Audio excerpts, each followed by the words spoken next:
एक क्वेश्चन करते हैं, जैसे ये सपोज करो एक रॉड है, स्टील रॉड है, इसको आप खींच रहे हो, इसकी लेंथ है 50 सेंटीमीटर, अप्रोक्सीमेटली इतनी लेंथ का है, और एरिया इसका ले लो आप 5 सेंटीमीटर स्क्वायर। थोड़े मोटे वायर के इक्वल है, मतलब रॉड के इक्वल है। आप इस पे फोर्स लगा रहे हो, सपोज करो 250 न्यूटन, मतलब जितना एक 25 केजी का वेट होता है, उसमें 25 केजी का वेट होता है, यस और नो। अपने को अंदाजा लगाना है कितना अप्रोक्सीमेटली एक्सपेंशन होगा, जिससे हमको पता चलेगा कि ये बहुत ज्यादा होता है, बहुत कम, कितना होगा, क्या लगता है आपको? स्टील की रॉड है, बहुत ज्यादा होगा कि बहुत कम होगा? कम होना चाहिए बहुत, यस और नो।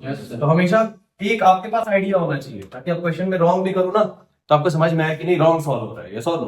तो एक होता है फॉर्मूले से आंसर लाना, और एक होता है कि प्रिडिक्ट करना कि अप्रोक्सीमेटली इस रेंज में आना चाहिए, यस और नो। तो वो हमको आइडिया रहेगा तो कभी आप ज्यादा मिस्टेक नहीं करोगे।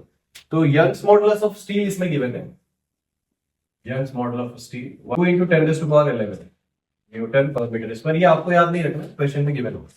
तो ये डायग्राम रहेगी। सबसे पहला क्वेश्चन, सबसे basic formula based,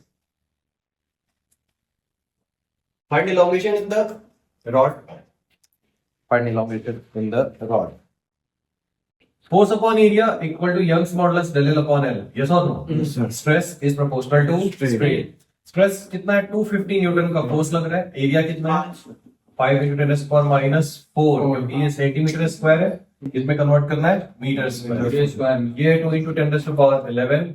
del L की वैल्यू आपको निकालनी है, और लेंथ कितना है? Half metre. बोलो यस सर। ठीक है। ये क्या हो गया इसका? 50। बोलो ये देखो, ये 2 × 4 ऊपर गया और 50/4 इधर आ गया, यस और नो। 10⁻4 ये ऊपर चली गई और ये -11 आ गया, तो कितना आ गया? ये 1.25 10⁻, ये है -7 और ये 0, मतलब -6। ये बिल्कुल सही आया, जिनका ये आया माइक्रोमीटर में। क्लियर है? सिंबल के फॉर्म में भी आपसे पूछ सकते हैं, तो डेल एल की वैल्यू हो जाएगी FL/AY, FL/AY। क्लियर? अब नेक्स्ट क्वेश्चन, इसी में थोड़ा सा ऐसा क्वेश्चन पूछा जाएगा आपसे। मान लो एक रॉड है, इसको आप इधर फोर्स F लगा रहे हैं, वॉल से इसको फिक्स कर रहे हैं, और दूसरे केस में सेम वायर पे दोनों तरफ से फोर्स लगा रहे हैं, तो किस केस में elongation ज्यादा होगा? फर्स्ट में या सेकंड में? हाँ वेरी गुड, दोनों में क्यों सेम होगा? यंग्स मॉडुलस सेम रहेगा। हाँ तो ठीक है, बट फोर्स इसमें एक तरफ से लग रहा है और इसमें दो तरफ से लग रहा है, तो फोर्स हम लोग डिपेंड कर लेते हैं। वॉल फोर्स लगाएगा। गुड। अगर ये रेस्ट पे है तो वॉल भी कितना ही इक्वल फोर्स लगाएगी, तभी ये किस में रहेगा? रेस्ट में। मतलब इसका भी फ्री बॉडी डायग्राम में बनाऊंगा तो ऐसा ही बनेगा, यस और नो? ठीक है, तो इसका मतलब दोनों में elongation बिल्कुल क्या आएगा? सेम आएगा। यहाँ भी फोर्स F ही लेना है, यहाँ पे फोर्स F ही लेना है। क्या क्या मिस्टेक होती है, लोग इसको F - F कई बार 0 ले लेते हैं, ये भी नहीं करना है। और फोर्स की वैल्यू 2F भी नहीं लेनी है, यहाँ भी फोर्स F है और यहाँ भी फोर्स F है। फोर्स F लेते ही तब है जब हर पॉइंट पे फोर्स F लगता है। हर जगह पे फोर्स क्या लगता है बताओ? F लगता है। तो इसमें हर जगह फोर्स F लग रहा है, यहाँ भी हर जगह पे फोर्स क्या लग रहा है बताओ? F। तो स्ट्रेस हर जगह इक्वली डेवलप हो रहा है। कितने लोगों को समझ में आया? ऐसे ही आपसे कितने पूछ सकते हैं, लॉज ऑफ मोशन में भी पूछते हैं कि अगर एक स्प्रिंग है, इसमें आप 100 न्यूटन का फोर्स लगा रहे हो और सेम स्प्रिंग में दो तरफ से 100 का लगा रहे हो, किसमें elongation ज्यादा होगा? किसमें ज्यादा होगा? सेम होगा, F = KX से। F = KX। आगे हम लोग देखेंगे कि वो फॉर्मूला और ये फॉर्मूला बिल्कुल सेम हो जाता है, यस और नो? मतलब दोनों के बीच में एनालॉजी है, सिमिलरिटी है। ये क्लियर हुआ कि दोनों में elongation क्या है बच्चों? सेम। अगर फ्री सरफेस से एक तरफ से लगाएंगे तो क्या होगा, अगले में हम देखेंगे। अगर ऐसे में हम लगाएंगे तो क्या होगा, मतलब ये तो मूव करते रहेगी ना रॉड, यस और नो? पहले ये देखो आप, ये एक M मास आपने सस्पेंड कर दिया है लेंथ L, एरिया A और यंग्स मॉडुलस Y वाले वायर से, ठीक है। अगर लिखा नहीं हुआ है इसका मास, तो वायर कैसी है बताओ? मासलेस, आइडियल है, यस और नो? तो आपसे पूछा जाएगा find elongation in the wire, elongation in the wire। इसी क्वेश्चन से मिलता जुलता है, अब दिमाग लगाइए क्या आएगा। मैं ऑप्शंस भी लिख देता हूँ, चलो सब लोग को ट्राई करना है, कॉपी में लिखना है, आंसर बताना नहीं है, मैं चेक कर लूंगा सबका।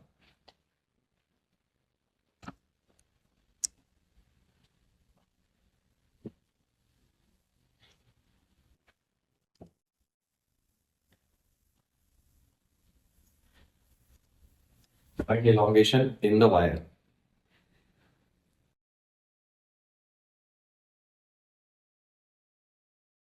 ऐसा लिखना है कॉपी पे.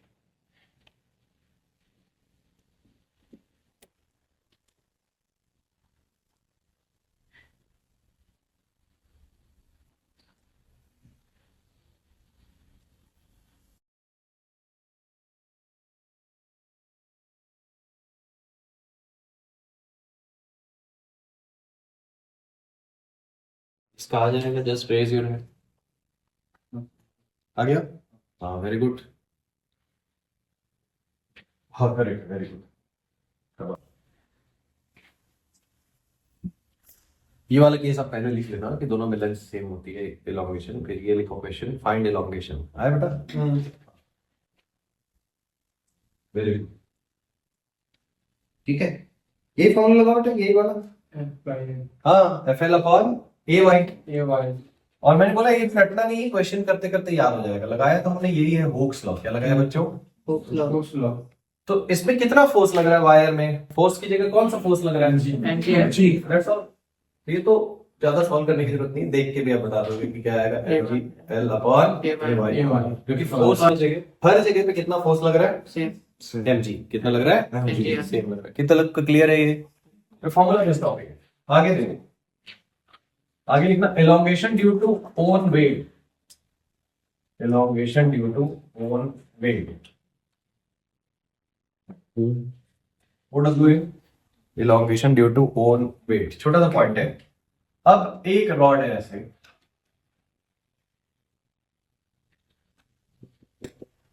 और मास इसका m है, लेंथ L, A और y है, area A, Young's modulus y. Find elongation in the rod due to its own weight. Find elongation in the rod due to its own weight. Options यही है, जो options ऊपर आपने लिखे हैं, यही वाले क्वेश्चन के. किसी ने सिलेबस रखा है क्या नीट का? रखा है क्या? नहीं है किसी के पास? है, पीडीएफ में है. एनर्जी डेंसिटी एक्चुअली ग्राफ तो हट गया है, पर मैं कंफर्म कर रहा हूँ, मैं स्ट्रेस वर्सेस स्ट्रेन ये सब है कि नहीं. एनर्जी डेंसिटी लास्ट टॉपिक लिखा होगा उसमें. क्या आना चाहिए बताइए इसमें. अच्छा, उसमें और इसमें डिफरेंस क्या है? इस क्वेश्चन में उसमें डिफरेंस क्या है? एक साइड से फोर्स नहीं लग रहा. अरे ऐसे नहीं लग रहा है, दोनों तरफ से लग रहा है, तभी तो ये रुका हुआ नहीं, गिर नहीं जाएगा.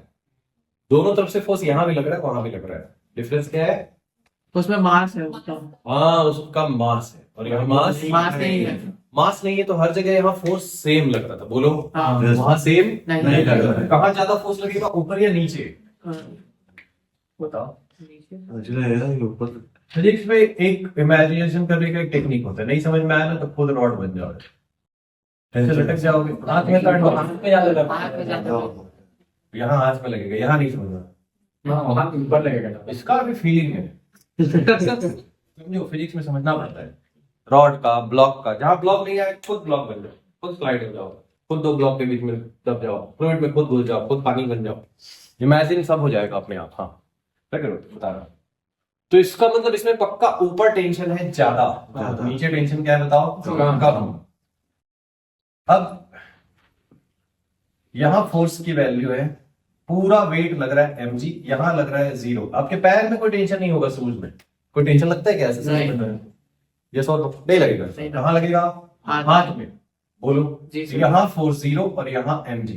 कोई भी चीज वेरी करती है और कोई भी फॉर्मूला आपको अप्लाई नहीं करने देती है, तो फिजिक्स में लगाते हैं इंटीग्रेशन. क्या लगाते हैं? बोलो. इंटीग्रेशन. तो मैं दोनों मेथड बता रहा हूँ. इंटीग्रेशन के बिना भी वैसे तो मेडिकल वाले बच्चों को पढ़ना और पढ़ाना दोनों अवॉइड करना चाहिए कि बिना इंटीग्रेशन के हो जाए. यस और नो? मैं दोनों मेथड बता रहा हूँ आपको, यूजिंग इंटीग्रल और विदाउट इंटीग्रल. ये फॉर्मूला मैं क्यों नहीं लगा पा रहा? क्योंकि फोर्स हो रहा है चेंज. फोर्स क्या कर रहा है? चेंज. तो जो वेरी करता है उसी को हम करते हैं फिक्स, उसी में देते हैं स्मॉल इंक्रीमेंट, उसी के लिए निकालते हैं क्वांटिटी और उसी को करते हैं इंटीग्रेट. यही 4 स्टेप है. मेंस, एडवांस, कैसा भी इंटीग्रल का क्वेश्चन है, इतने से ही बनता है. ये फॉर्मूला मैं नहीं लगा पा रहा हूँ क्योंकि फोर्स बार बार क्या हो जा रहा है, चेंज। यहाँ का अलग, यहाँ का अलग, यहाँ का अलग। बोलो मतलब हाथ में अगर आप सपोज इलास्टिक होते हैं, ऐसा ऐसी बॉडी से बनते हैं जो ऐसे ऑब्जेक्ट से जो एलोंगेट हो सकती है, रबर के या क्ले के, तो हाथ में ज्यादा इलोंगेशन आता है या पैर में? हाथ में। हाथ में। तो मैं यहां से x डिस्टेंस पे कौन प्रॉब्लम क्रिएट कर रहा है? फोर्स। और फोर्स चेंज हो रहा है लेंथ के साथ। किसके साथ? लेंथ के साथ। तो एक्चुअली हमारा प्रॉब्लम क्रिएटिंग एलिमेंट है लेंथ। पहला स्टेप ये होता है, first find problem creating element, fix this variable. इसको हमने फिक्स किया x डिस्टेंस पे, छोटा सा इंक्रीमेंट दिया, एक लेंथ ले लिया dx। क्या ले लिया बच्चों? dx। एज्यूम किया कि एलोंगेशन ऑफ, अभी मैं लिखा दूंगा इसको, एलोंगेशन ऑफ दिस एलिमेंट। हमने एज्यूम किया कि वो लेंथ कितना है, dl। इस छोटे से पार्ट में थोड़ा सा एलोंगेशन, ये ऑलरेडी छोटा सा पार्ट है, उसमें और थोड़ा तो एलोंगेशन आया होगा, हर पार्ट में आया होगा ना, तभी तो वायर लंबी हो रही है। बोलो यहाँ पे क्या फॉर्मूला पढ़ा है बच्चों? हमने FL अपॉन AY पढ़ा है। बोलो बट ये जो हम लोग इलोंगेशन निकाल रहे हैं उसमें इतना ही वेट एक्ट करेगा, weight of the lower part, weight of the lower part, वो होगा mg of the lower part. उसकी लेंथ ही dx है, छोटा सा एलिमेंट है तो उसकी लेंथ कितनी है बताओ? dx। और ये आया ay, इसमें कोई चेंज हो नहीं रहा है। Mass of the lower part, इतने पार्ट का मास किससे निकलेगा? यूनिटरी मेथड से, m by L into dx। ये तो सबको समझ में आता है क्या? नहीं आता है। ये क्या कहता है? L लेंथ का मास m है तो यूनिट लेंथ का मास m बाई एल होगा, तो dx लेंथ का क्या होगा? m by L. बच्चों अब इससे क्या मिल गया अपने को? ये छोटा एलोंगेशन मिल गया छोटे से एलिमेंट का। यस और नो? तो अगर मुझे टोटल एलोंगेशन निकालना है तो ऐसे सारे एलिमेंट का मैं सम करूंगा, और सम का ही मतलब हो जाता है यहाँ पे कंटिन्यूअस में क्या? Integration. If you integrate both sides, ये आ जाएगा mg upon L A Y x dx from 0 to l, 0 to l, और इसको लिखेंगे net elongation delta l। mg upon L A Y, इसका एलोंगेशन होगा l square by 2, l square by 2। ये आ गया mg l upon 2ay, mg l upon 2ay, जो उसके बी ऑप्शन में होगा। चेक कर लो कितने में, कौन से वाला ऑप्शन था? B option. यस और नो? अब पहले तो इस मेथड को फिर से समझो, फिर मैं दूसरा मेथड भी बता रहा हूं। इसकी जरूरत नहीं है, वैसे याद हो जाएगा आपको, रिजल्ट ही याद हो जाएगा। मैं बस आपको सिखाना चाह रहा था कि कहीं पे अगर आपको जरूरत पड़ी गई इंटीग्रल मेथड की तो कैसे करोगे। यस और नो? इंटीग्रेशन मेथड कभी भी कब काम आता है? न्यूटन ने इसको डिस्कवरी इसलिए किया है क्योंकि कोई भी चीज वेरी कर रही थी, फ्री फॉलिंग बॉडी गिर रही थी, बॉडी गिर रही है, हर मोमेंट पे स्पीड चेंज हो रही थी, हर मोमेंट पे स्पीड चेंज हो रही थी। उसको लगा कि भाई distance equal to speed into time लगा नहीं पाएंगे, तो उसने इंटीग्रल पूरा एक नया सब्जेक्ट ही डिस्कवर कर दिया मैथ्स में। बोलो मैथ्स का एक पार्ट इंटीग्रल। यस और नो? Yes sir. तो हमको सबसे पहले क्या करना होता है? प्रॉब्लम क्रिएटिंग एलिमेंट को फाइंड आउट करना होता है। बोलो यस। प्रॉब्लम क्रिएटिंग एलिमेंट मतलब किसी भी फॉर्मूले में जो बार बार चेंज हो रहा है और हमको फॉर्मूला अप्लाई करने नहीं दे रहा है, उसके बाद उसी को फिक्स करना होता है, उसी में थोड़ा सा इंक्रीमेंट देना होता है। तो यहां लेंथ के साथ फोर्स चेंज हो रहा था, ये था प्रॉब्लम क्रिएटिंग एलिमेंट, बट वो चेंज हो रहा था लेंथ के साथ। किसके साथ? तो एक्चुअली प्रॉब्लम क्रिएटिंग एलिमेंट था x को फिक्स कर दिया। फिक्स करने का मतलब इसी जगह पे एक छोटा सा एलिमेंट लिया dx। अब यहाँ पे बहुत ज्यादा वेट वेरी कर नहीं सकता है, इतने थोड़ी सी लेंथ में वेट वेरी नहीं कर सकता, ऑलमोस्ट कांस्टेंट एज्यूम कर सकते हैं। इस छोटे से पार्ट का एलोंगेशन ले लिया dl, उसका फॉर्मूला भी हमने पढ़ा था FL upon AY, Hooke's law से, वो भी अलग से याद रखने की जरूरत है। कितना फोर्स लग रहा है इसमें? जितना नीचे वाले पार्ट का वेट है, कुछ याद है ना? ऐसे जैसे ये 2-3 ब्लॉक्स लगे होते थे, मुझे यहाँ टेंशन निकालना है तो किसका वेट लेता था मैं? नीचे वाले। तो ये हमें नीचे वाले पार्ट का mass of the lower part into gravity. बोलो उसको यूनिटरी मेथड से निकाल दिया यहाँ पे, फिर इंटीग्रेट कर दिया। यस और नो? ये 4 स्टेप है। अब मेंस एडवांस किसी का भी कोई भी इंटीग्रल वाला क्वेश्चन होगा आप उसको में कर सकते हो। यस और नो? ठीक है। नाउ इसका दूसरा मेथड भी देख लो, फिर आप आराम से नोट कर लेना। इसका शॉर्ट मेथड क्या है? शॉर्ट मेथड ये कहता है कि नीचे फोर्स लग रहा है 0, नीचे तो कोई टेंशन है नहीं। बोलो ऊपर फोर्स लग रहा है क्या? Total mg। तो आप ले लो इसका एवरेज। क्या ले लोगे? बोलो एवरेज। क्या आ जाएगा? Initial plus final by 2। तो del L equal to FL upon AY में just put mg by 2। Just put तो ये आपका आंसर है। एकदम यही करना है आपको, वो इंटीग्रल करना भी नहीं है और ये आपको वैसे भी याद हो जाएगा करते करते। यस और नो? यस वो तो मैं बता रहा था, कभी ऐसा कॉम्प्लेक्स क्वेश्चन आपको कभी करते करते सॉल्व करते मिल गया कभी, तो आपको कैसे करना है इंटीग्रल मेथड। क्लियर है क्या? नीचे फोर्स कितना? 0। फोर्स कितना? तो क्या कर दिया हमने उसका एवरेज निकाल दिया। बट एक और चीज इसमें ध्यान देने वाली होती है कि एवरेज आप हमेशा हर क्वेश्चन में यूज नहीं कर सकते हो, तभी यूज कर सकते हो whenever any quantity changes linearly.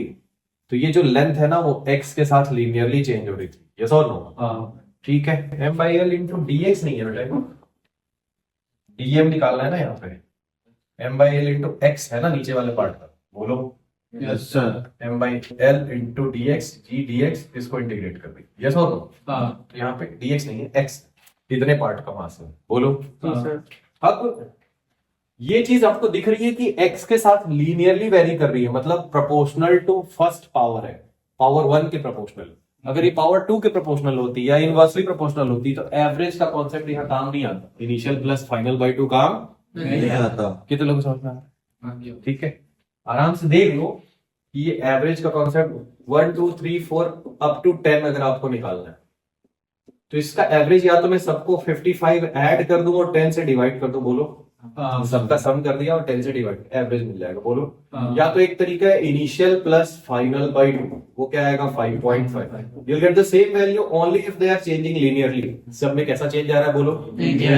एक जैसा चेंज आ रहा है। अगर मैं इसमें से कुछ नंबर्स हटा दूं तो ये फॉर्मूला अब गलत आंसर देने लगेगा, क्योंकि इधर एवरेज तो 5.5 बचेगा नहीं। यस और नो?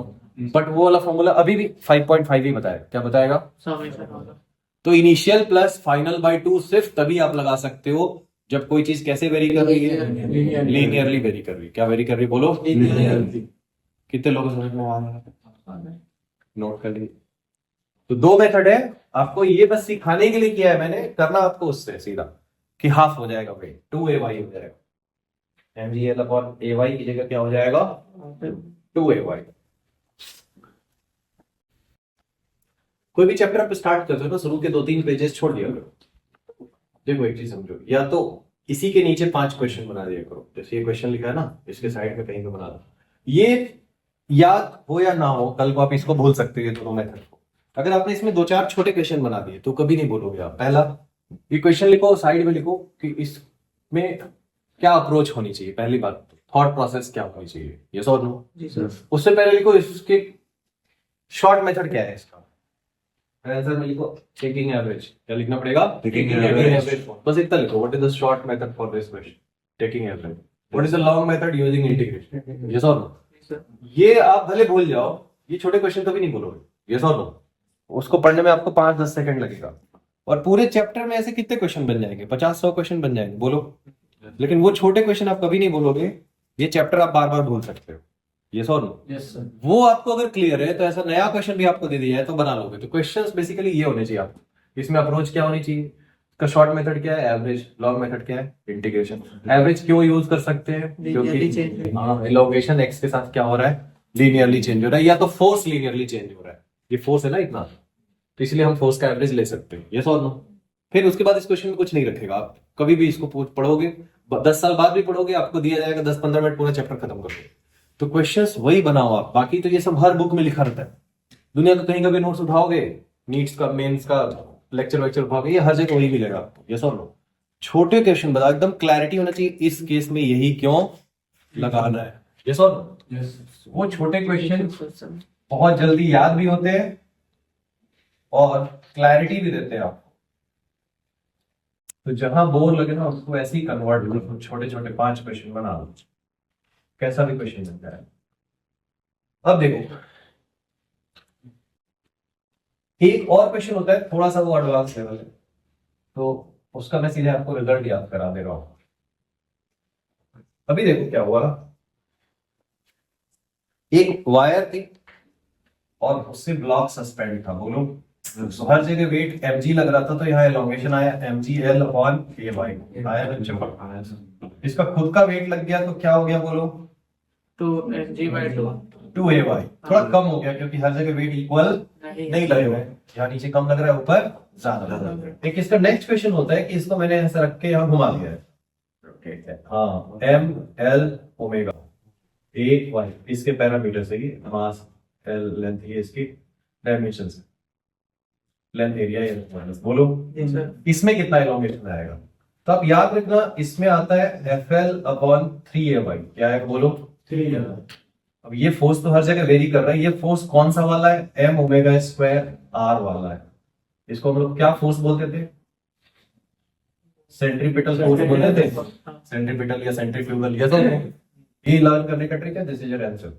एक्चुअल मेथड तो उसका वही है कि एक्स डिस्टेंस पे डीएक्स एलिमेंट लो तो पहले एक टेंशन निकालो एक बार इंटीग्रेट करना पड़ेगा एक्स डिस्टेंस पे टेंशन निकालने के लिए फिर दूसरी बार इंटीग्रेट करना पड़ेगा एक्स पूरे का एलोंगेशन निकालने के लिए क्या निकालने के लिए तो वैसे तो इसके आने के चांसेस कम है बट ये थोड़ा सा एक लेवल ऊपर हमको याद होना चाहिए कि भाई यहाँ है 1 2 यहाँ है 3 यस और नो यहाँ था फोर्स की जगह mg यहाँ फोर्स की जगह एम हो गया ऐसे रिलेट करके याद करोगे तो ये याद आ जाएगी यस और नो और भी इसका एक लेवल ऊपर होता है बट थोड़ा डीप कभी पूछेंगे यहीं तक पूछने के चांसेस कम है तो कुछ आया तो इसके और ऊपर लेवल करने की भी जरूरत नहीं है।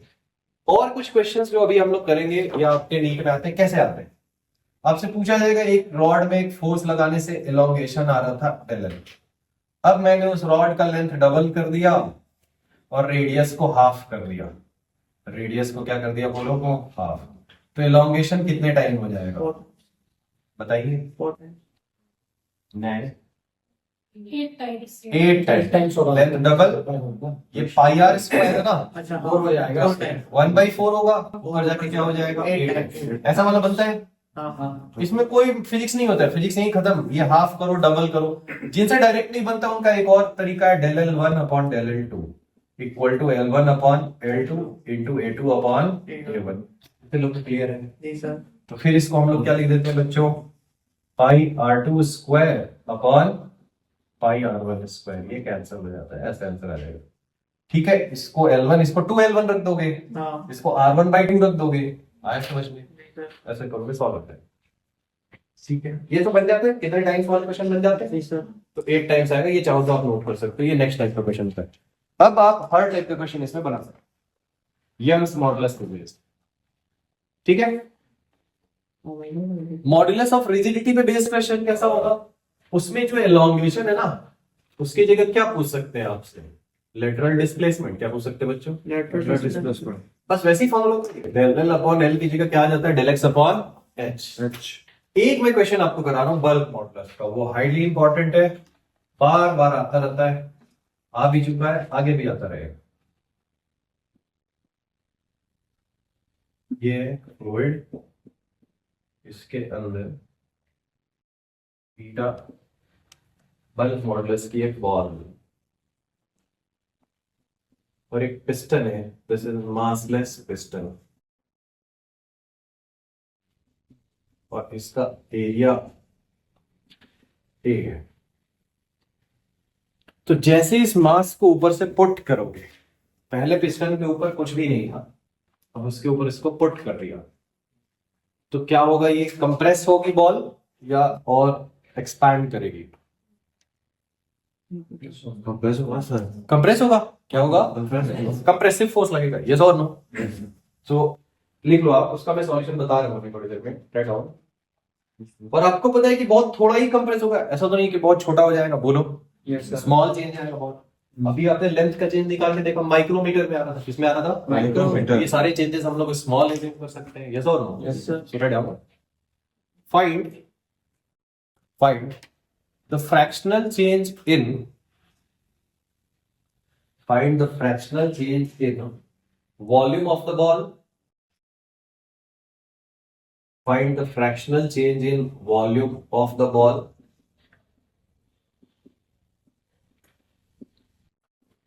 and second the radius of the ball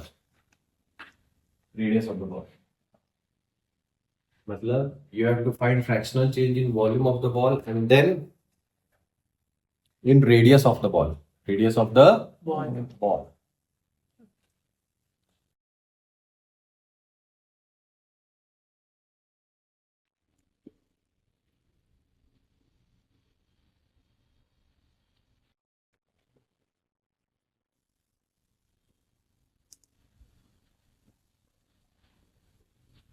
ink में कुछ गड़बड़ है, वहां पे ड्राई हो।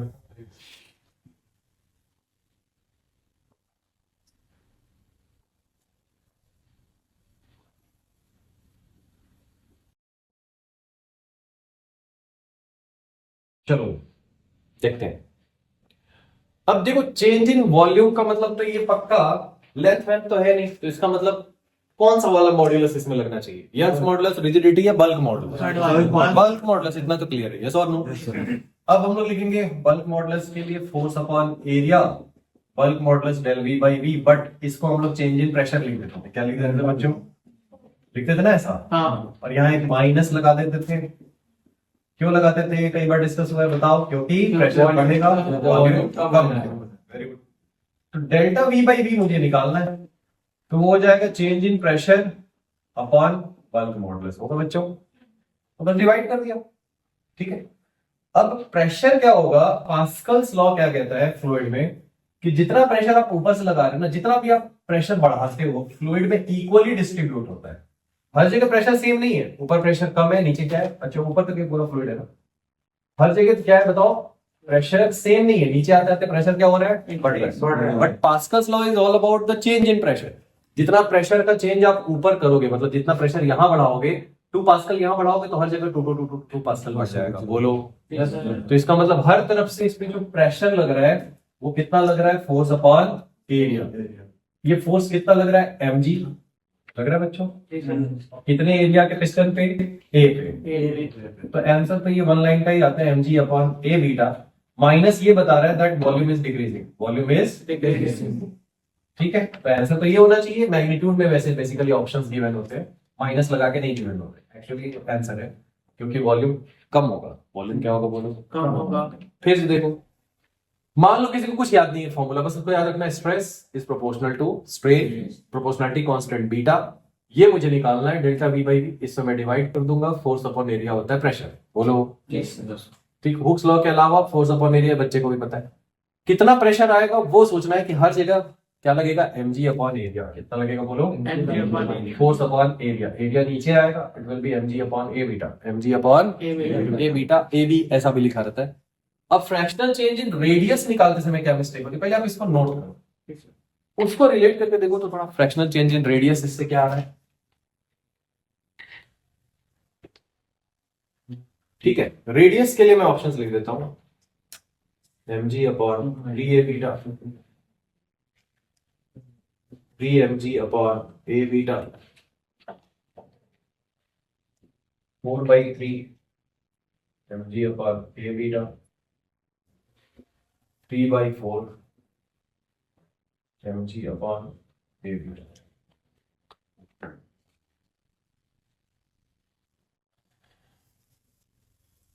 क्या होना चाहिए वॉल्यूम में चेंज, 4/3, यस और नो?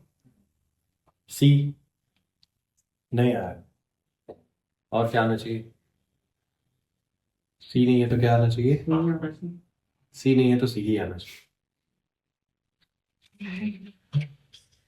सी नहीं है भाई, जबरदस्ती बता तो रहा हूँ, सी नहीं है आंसर, तो क्या आना चाहिए, सी और डी आपको कंफ्यूज करने के लिए लिखा है। उसको पता है कि आपको पता है volume is 4/3 pi R cube, 4/3 इसीलिए दिया, बट उसका आंसर है ए। अब आप याद करो 4/3 pi R cube, units and measurement में स्मॉल चेंज निकालते थे और स्मॉल एरर, बोलो ये कांस्टेंट पूरा, अच्छा सिर्फ क्या आता था, 3 डेल आर, याद आ रहा है जी सर। सो ये हो जाएगा इसका 1/3 का मतलब mg upon 3a beta, mg upon 3a beta, ठीक है। तो ये होता बहुत इजी क्वेश्चन है, क्या लगाया आपने, स्ट्रेस प्रोपोर्शनल टू स्ट्रेन लगाया, पहला पार्ट आ गया, ये लगा दूसरा आ गया, बट ये वाला बच्चे रिलेट नहीं कर पाते कि यहाँ ये चीज लगानी है, हाँ, और ये हट जाएगा, तो उनको ये 4/3 या 3/4 दिखता है। कुछ समझ में आ रहा है क्या? Yes sir. तो क्यों ये लगा पा रहे हैं हम लोग, क्योंकि change is very small, change is very small. ये चीज याद आ रही है आपको? ठीक है। x equal to ab square upon root c होता था, तो हम लोग लगाते थे del x upon x, del a upon a, 2 del b upon b, बोलो जी sir. Half del c by c, minus plus, क्यों, जब एरर निकालना होता था तो प्लस, जब चेंज निकालना होता था तो माइनस, कितने लोग को याद आ रहा है? मान लो इसमें एलोंगेशन आपसे पूछ दिया गया और ये वायर ऐसे स्लाइड हो रही है, ठीक है, तो पहला आंसर तो कुछ लोग का रॉन्ग आ सकता है, फिर अगली बार आप बता दो इसमें एलोंगेशन कितना आएगा। नॉर्मल केस जैसा ही आएगा। हाँ mg तो नहीं है, एफ mg है। हाँ कितना आएगा, F A upon fl upon A ay। अच्छा, हर जगह फोर्स सेम लग रहा है, नहीं स्लाइड हो रहा है। इसलिए क्या बताया, नहीं समझ में आया तो खुद ही बन जाओ। मान लो तुम्हारा ऐसा कोई सिर्फ हो रहा है, 2ay सेकंड केस। अभी बाल खींचा नहीं, तुरंत आंसर आ गया। देखो यहाँ टेंशन ज्यादा है ना, यहाँ टेंशन क्या है, कम है, तो क्या लगाना पड़ेगा, एवरेज। Average. एफ प्लस पीछे 0 डिवाइडेड बाय 2 एल अपॉन कुछ समझ में आया क्या? जी सर। एक तरफ F1 एक तरफ F2 लगा देंगे तो F1 plus F2 by 2, F1 plus F2 by 2। कितने लोगों को क्लियर हुआ? ठीक है, तो अब ये डीपीपी आप ट्राई करोगे तो आपसे बन जाएगा, यस और नो? जी सर।